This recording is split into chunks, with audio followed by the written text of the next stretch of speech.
Greetings. Let's play a thought experiment here. I'm gonna be someone who can't do pull-ups, even though I can probably do around 100 in a row. We're just gonna play a little fun game here. And if I am like the vast majority of people who can't do pull-ups, what I'll do when I go to the gym is I'll grab myself a handy dandy little band here, throw it over the bar. Then what I'm gonna do, I'm gonna put my foot in it. Of course I'm gonna be wearing my proper gym footwear, and all of a sudden I can do pull-ups like a champ. This is great. I look cool.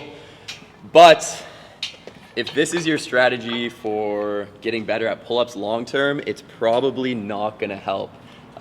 You're not gonna get better at pull-ups doing this. I'm sorry. It's just not gonna happen.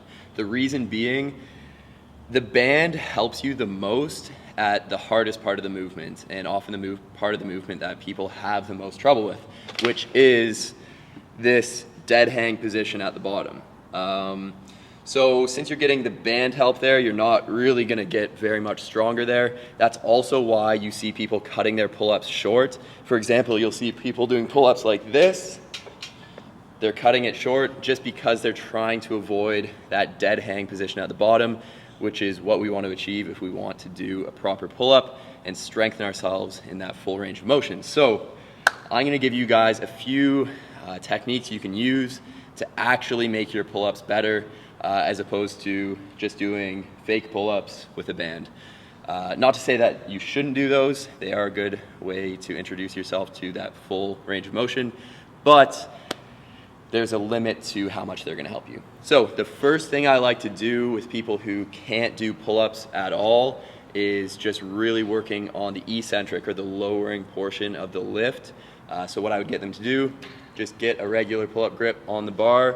I get them to jump up, and then they're gonna count to 5 and lower themselves all the way down to the bottom of the pull-up. So from here, you're gonna jump up, hold, 1, 2, 3, 4, 5. They can step back on the bench and do that for multiple reps. What you want to avoid doing in that is dropping the last little bit. So what I'll see people do is they'll jump up, they'll go slow at the top where it's easiest. As soon as they get to the bottom, they'll just kind of fall into the bottom. You want to avoid that, because what we're trying to do is strengthen that very, very bottom portion of your pull-up, which is the hardest to do. The beauty of this is you're a lot stronger in the eccentric portion of your lift than you are pulling yourself up. So even if you can't do any pull-ups, you could probably do like 5 to 10 reps of these with a 5-second lowering phase. What I would suggest doing is doing maybe 3 to 4 sets of this, 5 to 10 reps at the end of your workout, really making sure you're going super slow. You can vary the tempos too. You can come down slower than I said, 5 seconds. You can come down a little bit faster, maybe 3 seconds if you have more trouble. And you can also add load to those once you're a little bit more advanced. So you can wear a weight belt and do all that kind of fun stuff. The second thing I would suggest for people who can already do pull-ups maybe, but they aren't the greatest, they kind of have to pull themselves up with their legs or do all kinds of funky stuff to pull themselves up, reach with their chin. I would again prescribe tempo pull-ups. Mainly the hold at the very top, and once again that eccentric portion at the bottom. So one thing I like to do is a 3-second hold at the top and a 3-second lowering phase. So what that looks like is I'm going to pull myself up, I'm going to hold for 3 seconds. I think that was 3. 1, 2, 3. I can do that again. Hold for 3. 1, 2, 3. Okay, it's pretty simple, but a lot of times, I know when I used to do pull-ups, I just try and get as many done as quickly as I can, but you're really gonna get a lot stronger if you can work with really slow tempos and holding yourself in difficult positions. So those are 2 techniques you can use to get your pull-ups better. Just simply trying to do more pull-ups each and every day and compromising your form, or throwing a band onto the pull-up rig. It will help a little bit, but beyond that, you're gonna have to start making it harder for yourself, and eccentrics and using tempo pull-ups is a great way.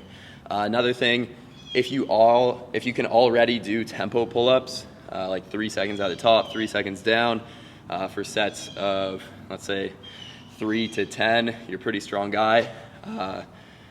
Weighted pull-ups are also a great thing to do, and then you can do weighted tempo pull-ups and whatnot. You can kind of push the limit there. So like I said, for those eccentrics, 3 to 4 sets of maybe 5 to 10 reps with a 5-second lowering phase, really focusing on that last couple of inches is something you can do. And also for the tempo pull-ups, probably 3 to 4 sets of 3 to 5 reps of a 3-second hold at the top and a 3-second lowering phase. If you guys do that and progress over a number of weeks, I guarantee your pull-ups will get better. And if they don't, you can come down here and I will personally coach you in pull-ups.